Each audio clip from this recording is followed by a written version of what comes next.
Hey you guys, how are you? Kim Schaper here. All right, so today I want to cover my CARES model for balancing your hormones and your metabolism. So my CARES model stands for C as in cravings. I'm going to break each one down here. So I love acronyms. I think they're super helpful for you to remember things and really just kind of help jumpstart your brain to help you understand this stuff on a very simplistic level. So didn't want to get sciencey here at all. Again, I really just wanted to talk about ways to optimize your hormones and your metabolism and really cue into your body's own biofeedback for support. All right, so number one, let's start with the C. So C is for cravings, okay? So one way to know if your hormones are out of whack or if you're really stressed or feeling super off, I really like for you to tap into your cravings.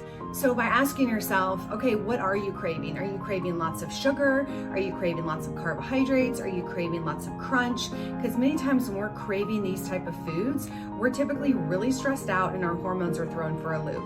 This typically can be from high cortisol. This can be from, again, everyday stress, things that we're going through. So I really encourage my clients to take a step back and look at, okay, the C for cravings. What are you craving? If you're craving a lot of this type of stuff, I encourage you to do an inventory of your life and look back of, okay, what are the things that I need to fix? What are the things that I need to adjust in my life? And as I always say, go back to the lowest hanging fruit. What can you eliminate from your life right now that can really help take the stress off your system? I know I talk all the time about the rubber band effect, but it's so true. When you have that constant tension under your system, your body can't regulate.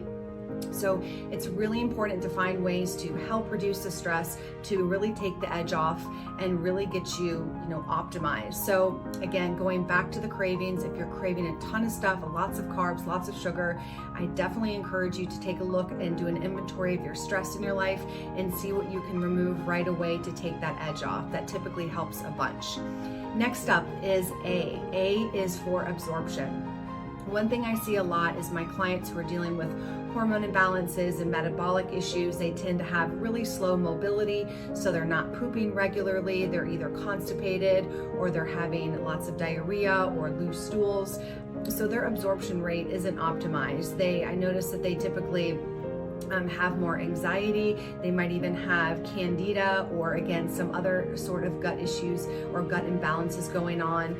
They're typically not taking a probiotic. They're probably not taking digestive enzymes or any type of liver support. But absorption is pretty quick to go out the window, especially during times of high stress and hormonal imbalance.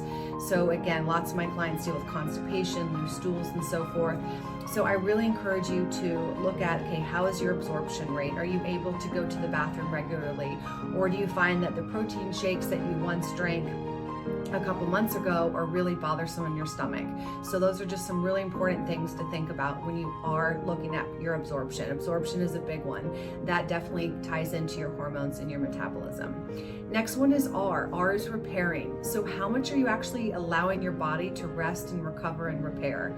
Too many times we're constantly going 100 miles an hour, wanting to do all the things, lots of CrossFit, lots of HIIT, lots of Orange Theory, really not taking any downtime to regulate our system, to get our system back into that parasympathetic response. We're always in that fight or flight on mode all the time.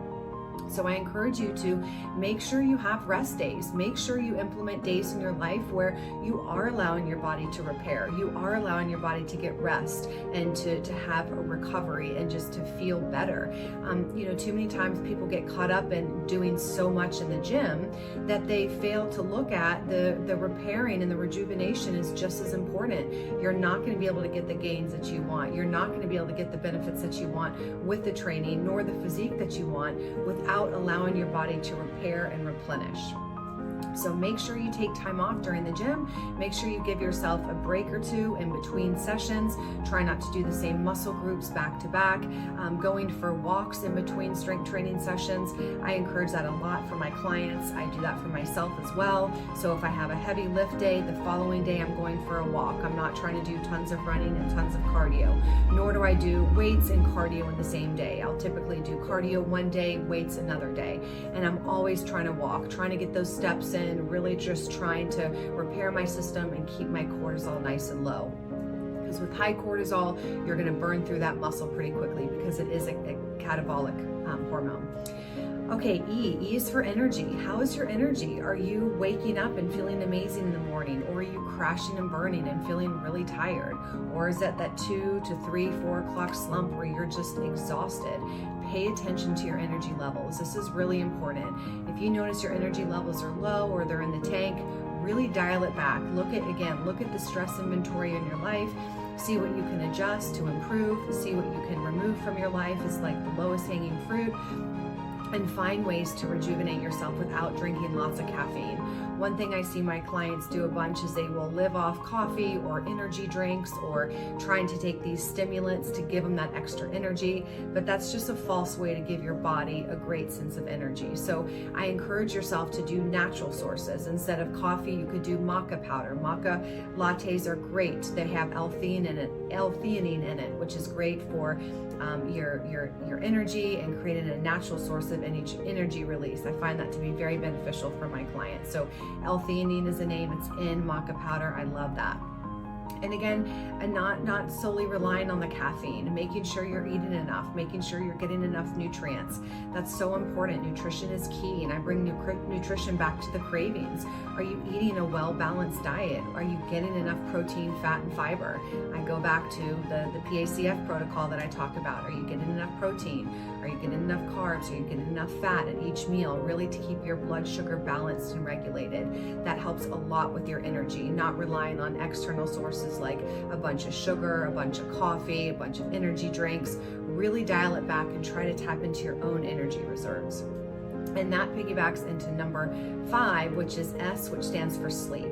Sleep is so important, you guys. I know I preach this all the time, but if you're not sleeping, you're not going to feel your best. I don't care what anybody says. Sleep absolutely impacts your mood, your energy, your weight, your cravings, all of that stuff. So really trying to get 7 to 9 hours a night of sleep would be ideal, high quality sleep.